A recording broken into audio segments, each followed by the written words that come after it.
To answer the type of coffee it is, I think this is Colombian. I'm not sure. It said it was strength 12. It is rather bitter and deeply roasted. And yeah, it's quite strong. So where it's from will give you the flavor, Hmm. um, and how long it's roasted for will give you the strength. Yes. And some regions have coffees that really don't respond well to high roast, and some regions have very poor low roast. So African coffees tend to be very delicate in flavor at a low roast. But if you give them a high roast, thinking they're stronger, they taste like sawdust. I've had sawdust coffee. It's not nice. Mm. In fact, I've had Yes, I've been to coffee. that coffee shop too.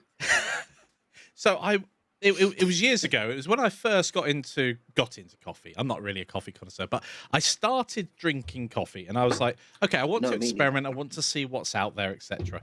And I bought like the cheap stuff, the really really cheap cafetiere coffee, and I bought the expensive stuff. I really wanted to know if there was an actual difference between the two. I didn't want to go and spend 3 times as much if I couldn't taste the difference. That's a genuine thing. Some people don't. Which is fair.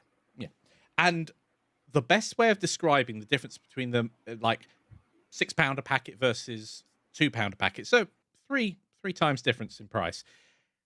It definitely tasted the cheap stuff as if you'd swept the floor where the good stuff was made and put that in the packet. It was, as you say, dusty and it wasn't nice at all. Well, people do go to coffee farms and buy the beans, and the big companies get first dibs. Maybe it was literally the sweepings, what was left. So, as you could tell, today's conversation is going to be about zombie games. And Do coffee. you like my segue, Mikey? Was that seamless? Did I do well? Am I professional yet? Perfect. Do we have any other announcements you want to make before we start talking? So I don't mind repeating myself on a weekly basis if we're talking about what's going on in the background, etc.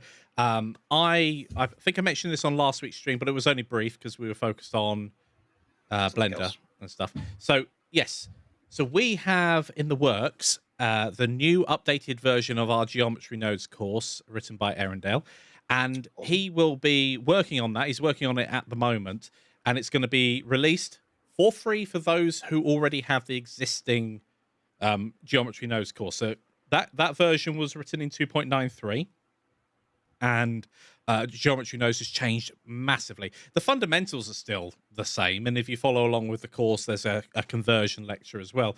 But there's going to be a brand new beginner's introduction to Geometry Nodes, same overall scene, but ultimately it's going to be in the new version of Geometry Nodes. And there's more. So he's also going to put together an intermediate course. For those who want to take that beginner knowledge even further, he will be putting together an intermediate course. That won't be released as quickly as the beginner course, but we're hoping to get the beginner course to you sometime towards the end of this month, beginning of September. That's very exciting. I didn't know about that. That's awesome. I know, right?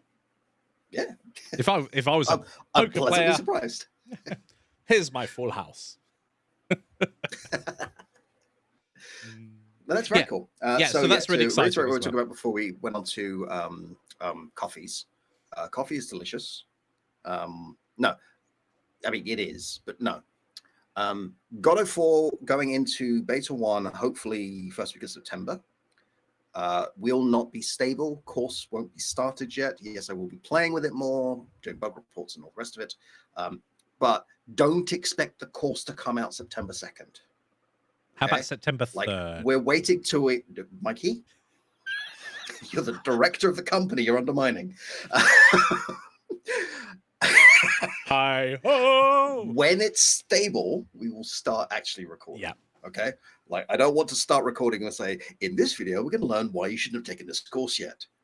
So, yeah, we were talking about the potential cul-de-sac problem where you often with a new bit of software, you have to do something and you go around the houses, the cul-de-sac problem, rather than just straight to it. And then an update comes out that makes 5 lectures. And like, oh, and I have this still, I've recorded stuff in Blender 3.1. 3.2 added a node, which meant that 2 lectures were pointless. I was like, ugh. I've had that before. I'm giggling, by the way, because of the phrase cul-de-sac. Yes, Which translated is a French for us. phrase. Yes. Yes, it means, how can I put this in a way that won't demonetize us? Rear end of a bag. We're not monetized, so fire away. Bag end, if you Bag like. I thought it was arse of the sack. Thanks. I'm glad, Roderick. I'm glad you have that kind of epic level of patience.